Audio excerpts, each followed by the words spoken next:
जय हिंद। देखिए, आज हम बात करेंगे वर्ल्ड जियोग्राफी की। और आज से जो है अपनी वर्ल्ड जियोग्राफी की जो सीरीज़ है वो चालू हो जाएगी। और आज इस लेक्चर में हम देखेंगे एशिया महाद्वीप की जो है हम बात करेंगे।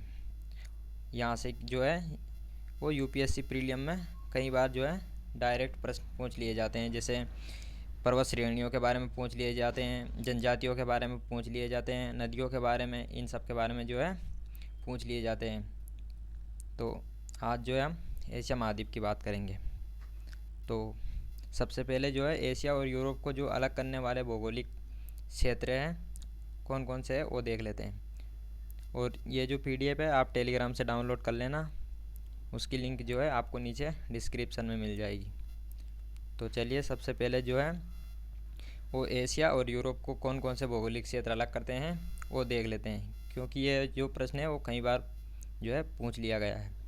तो इसमें यहाँ पर दिया गया है मैप में, जैसे कि यूराल पर्वत है, यूराल नदी है, कैस्पियन सागर है, कोकोसस पर्वत हो गया, और काला सागर तथा भूमध्य सागर। ये जो प्रमुख भौगोलिक क्षेत्र हैं ये एशिया तथा यूरोप को जो है वो अलग करने का काम करते हैं।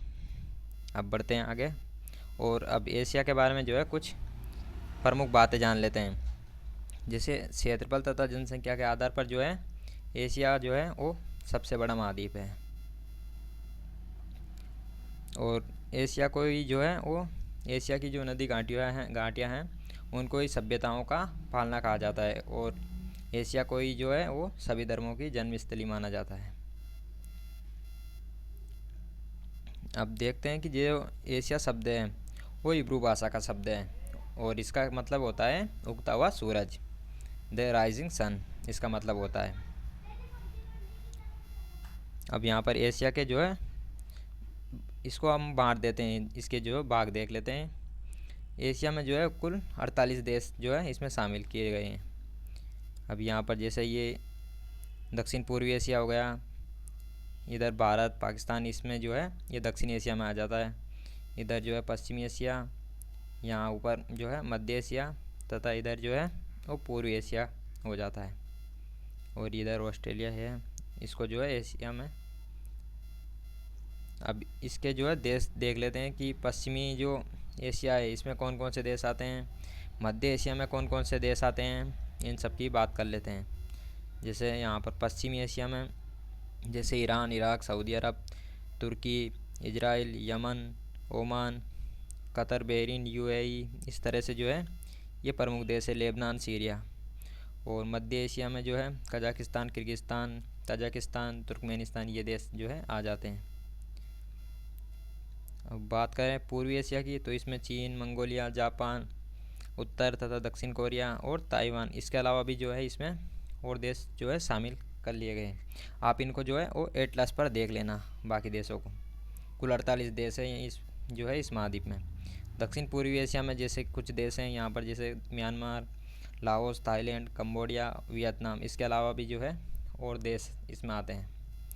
और दक्षिण एशिया की बात करें तो इसमें जो है कुल 11 देश आते हैं, जिसमें भारत, पाकिस्तान, अफ़गानिस्तान, नेपाल, भूटान, बांग्लादेश, ये जो है इस तरह के, श्रीलंका, मालदीव, ये सब आ जाते हैं। अब इसमें क्या है कि यहाँ पर जल संधियों से लेकर भी कई बार प्रश्न पूछ लिया जाता है। जैसे कि पूछ लिया जाता है कि कौन सी को जल संधि जो है किन देशों के बीच में है।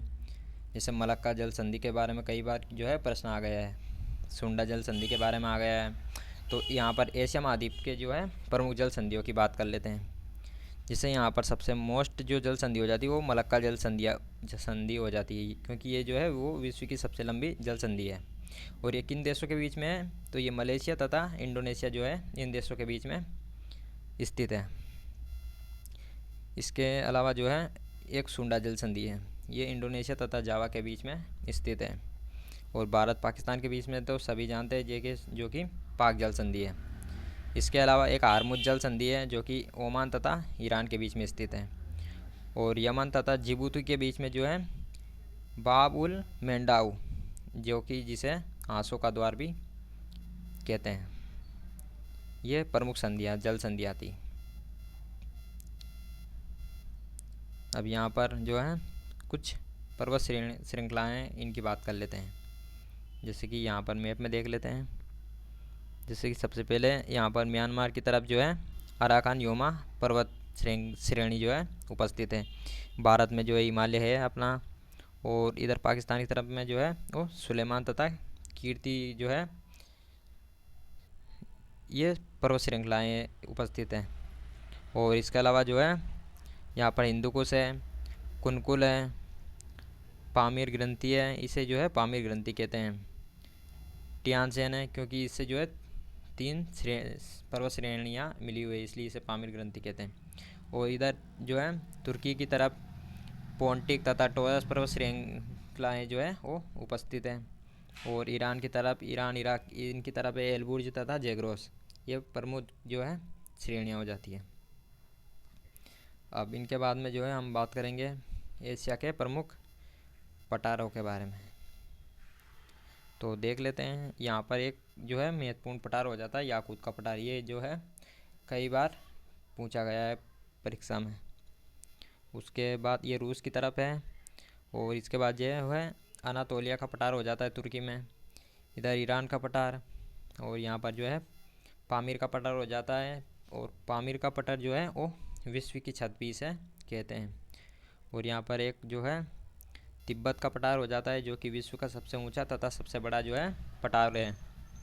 और यहाँ पर जो है शान का पठार, इसी के साथ जो है भारत में अपना दक्कन का पठार आ जाता है। ये प्रमुख जो है एशिया के पठार हैं, आप इनको देख लेना। अब कुछ जो है हम मरुस्थल की वो बात कर लेते हैं। जैसे कि यहाँ पर एक किर्गिस्तान में जो है मरुस्थल है, उसका नाम है खिजिलकुम। तुर्कमेनिस्तान में मरुस्थल है, उसका नाम है काराकुम। और भारत में थार का मरुस्थल है, भारत पाकिस्तान में जो है फैला हुआ है। और थार का मरुस्थल जो है वो सर्वाधिक जनसंख्या घनत्व वाला मरुस्थल है। और यहाँ पर जो है गोबी मरुस्थल है। गोबी मरुस्थल जो है वो ठंडा मरुस्थल है एक, और ये चीन तथा मंगोलिया में जो है फैला हुआ है। अब गोबी मरुस्थल में क्यों है कि यहाँ पर जो है वो बैक्टीरियन ऊँट पाए जाते हैं, ये प्रश्न पूछा गया है। बैक्टीरियन ऊँट मतलब वो इस तरह के जो है उनकी पीठ होती है, और अपने तरफ जो है वो एक ही इस तरह की जो है पीठ होती है, एक वहाँ पर दो इस तरह के जो है पीठ होती है। और यहाँ पर एक सऊदी अरब में जो है जैसे कि अल नफल व रब, ये जो मरुस्थल है वो सऊदी अरब में। दस्त है लुत तथा दस्त है कबीर जो है वो ईरान का पठार, ईरान का मरुस्थल जो है।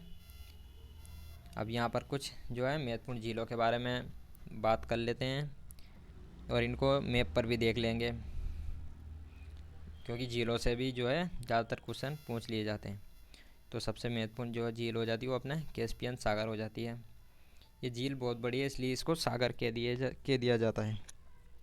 विश्व की सबसे बड़ी जो है ये झील है कैस्पियन सागर, और विश्व की सबसे बड़ी खारे पानी की झील भी है। अब इसका विस्तार देख लेते हैं कौन कौन से देश में ये फैली है। जैसे कजाकिस्तान, रूस, अजरबैजान, तुर्कमेनिस्तान तथा ईरान, इन देशों में जो है कैस्पियन सागर झील फैली हुई है।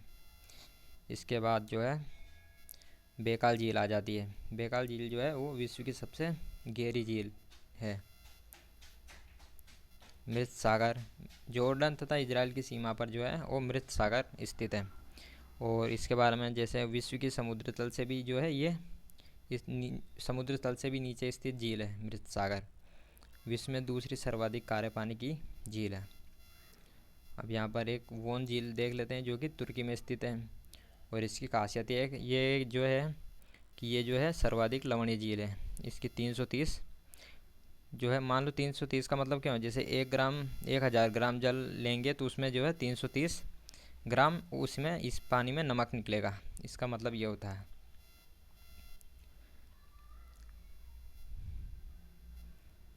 अब यहाँ पर कुछ और बातें जान लेते हैं, जैसे कि भारत में यहाँ पर एक सिमोरिरी जो है खारे पानी की झील है इधर लद्दाख की तरफ। और अक्साई चीन जो है चीन अधिकृत क्षेत्र है, यहाँ पर एक झील है पेंगोंग त्सो एलएसी पर स्थित जो है ये झील है।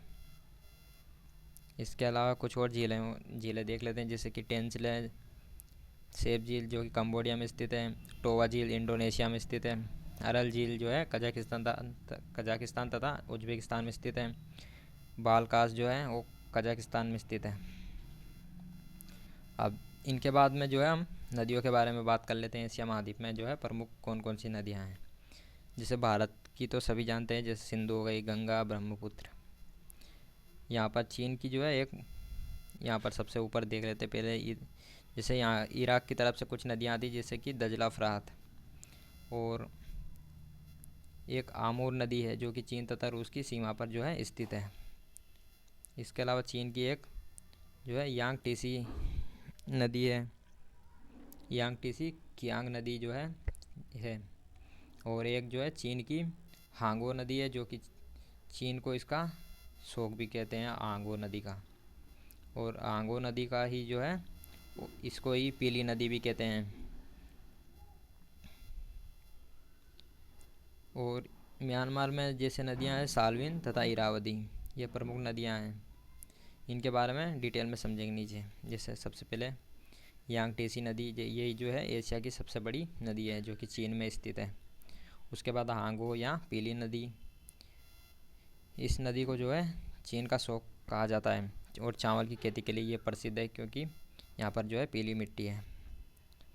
इसके बाद जो है चीन की सभ्यता का भी जो विकास हुआ है वो हांगो नदी के किनारे ही हुआ है। और महानदी को जो है भारत की हांगो नदी माना जाता है। सालविन नदी जो है वो म्यांमार की सबसे बड़ी नदी है म्यांमार की।